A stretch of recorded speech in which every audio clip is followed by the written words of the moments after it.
कि चॉकलेटवे जैसन लागेलू चॉकलेटी सड़िया में।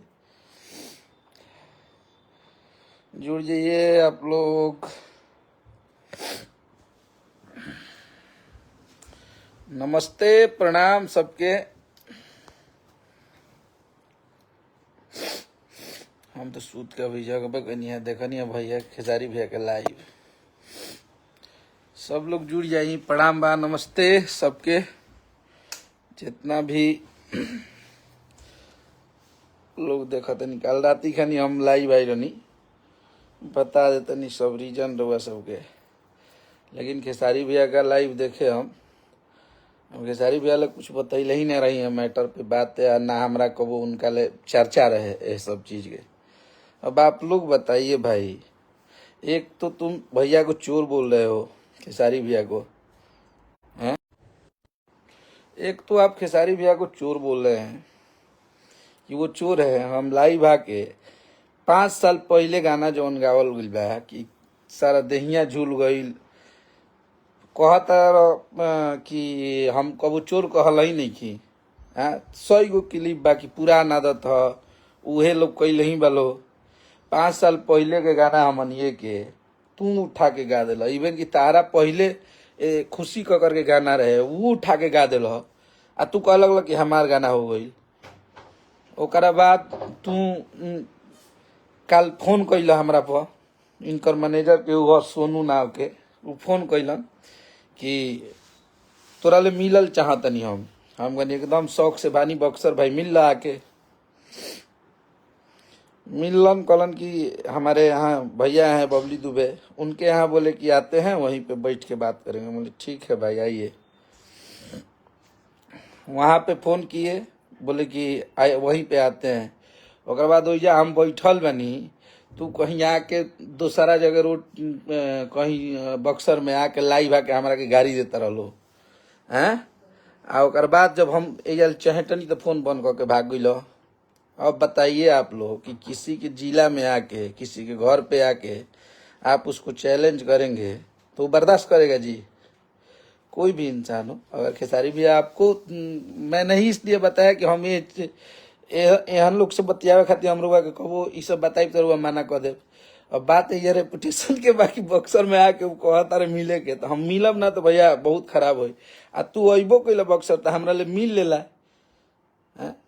कहाँ कहाँ से पूरा दुनिया के लोग बोला गया का तो कहता रहा कि भाग गई बा हम भाग गई रहनी है।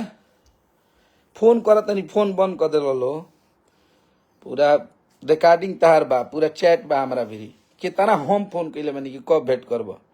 तू आके बक्सर में कहीं लाइव आ गई 20 को लोग लेके कि लाइव बानी तारा मिल लेला जहाँ कले रहा मिले के। हम तो वही रहनी वही आके मिल ले बेला ओहिजा तू ना आके कहीं और आके आ लाइव आ गई। ओकरा बाद कहत रह कि हेजा अब हम करी ठीक बा हमरा के यहाँ ले भाई 10 मिनट के टाइम लगी ओहिजा में। हम ओहिजो पहुंचनी तो ओहिजो ले गए फिर कहत रह कि गोलम्बर पर बानी गोलम्बर पर पहुंचनी जा तो गोलम्बर पर फोन बंद कर दिला। हाँ भौकाल तब वीडियो देखा खातिर नहीं बह रहा कहत रह कि 500 लोग भेजले बानी ओकरा के बार लाइव बक्सर में अब भाग गई हम भाग जाइब। तारा ई लागत है पात धके बोलिए तो क्यों अखिलेश को से भाग जिए। तब बात ई बा कि गानो तू खुद चोरा के गौल आ हम बोल देनी तू खेसारी भैया के बोला तरह के पुरान आदत है तो चोर है तो हई है तो हऊ है। हमेशा जब बोला तब बोला तरह एने जहाँ फोन कर तरह मैनेज करा खातिर कह तरह कि हाँ ई अपन जहाँ पे फोन करता था कि मैनेज करवा दीजिए भैया उनसे बोल रहा है कि भैया खेसारी भैया को कि वो हमार दुश्मन है वो करा खातिर हम बोली ला हमेशा वो हमारा के चले नहीं खे दे तो हमारा केस करवा दिले बा हमारा पर तो हई हो इनका के भैया समझा दी कहे बीच में आवत रहन हैं। और इन्हें लाइव आके कहता रहा कि हमनी के 2 भाई में लड़वावत रह। आज तक वो भाई के कबो तू भैया तक नहीं कहले जौन भाई के हमेशा उल्टे पुल्टे बोलले बड़ा बंद कैमरा में बैक पीछे हमेशा उल्टे सीधा बोलले बड़ा। आज तक वो बड़ भाई मन ही नहीं कह है। तो मैंने अगर तू बड़ भाई मानता तो तारा के छोट भाई माने से इनकार तो ही करता है।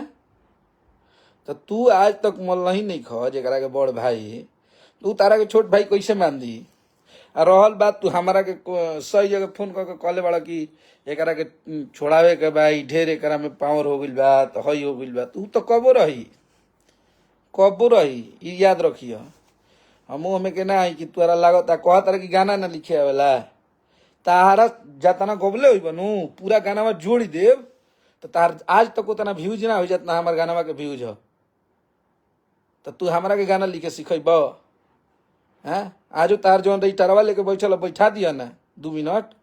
आई पब्लिकवा निखन जानत कि केकर गाना बाजेला है? तो तू हमरा के माने गाना लिखे सिखेब? बिना गाने लिखले बनी तो तू 2-4 गो बिना गाना लिखल आदमी के बोला देना, अखिलेश कश्यप बना दिया है।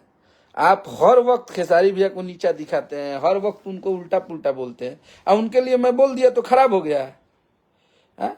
आप जानते हैं कि वो आपके जाति के हैं, आपके समाज के हैं, आप उनको प्यार करते हैं।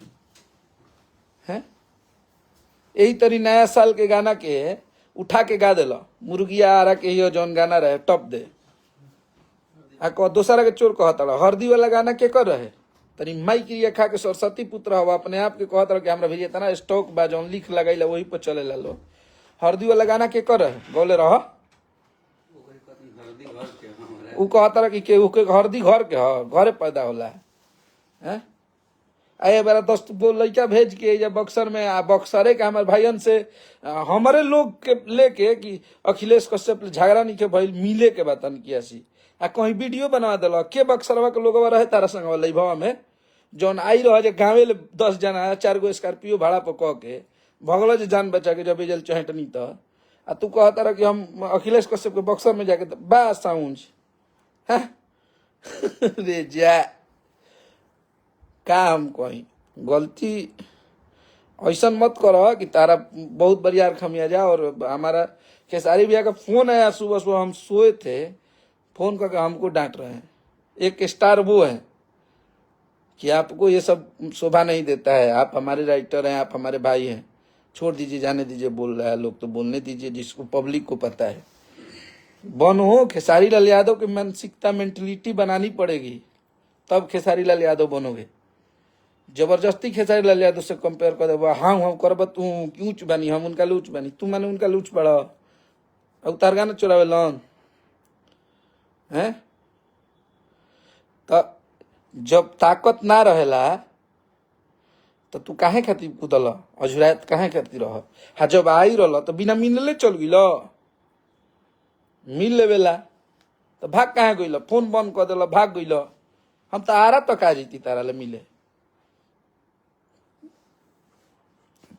तू अब बताइए, कोई भी हमारे जितने भी ऑडियंस हैं, भाई हैं, आप लाइव देख रहे हैं, आप ये बताइए कि आपके घर पे कोई बोलेगा कि हम आ रहे हैं तुम मिलो, हम माने मऊ गई कि हम ना मिलब तारा ले हैं? तू लाइव आके पहले हमारा हम तो तार पूरा लाइव हो ना देखले रहनी। हम जब लाइव आई रहनी दिन में तो हम तनकिया से देखनी कि हमें उल्टा पुल्टा बोलता रहा तो हम लाइव आ गई ना। तो कहता रहा कि जूता ले मारब तारा के, तू मरब जूता ले काहे ना मरल लाई रहा तो मरी दी तो तू जूता अपने ना अपने होटल में लाइव होता कि हमारे 500 लोग गइल बने अखिलेश के पीटे खाती पीट दिले रही तो लाइव आगे तार लोग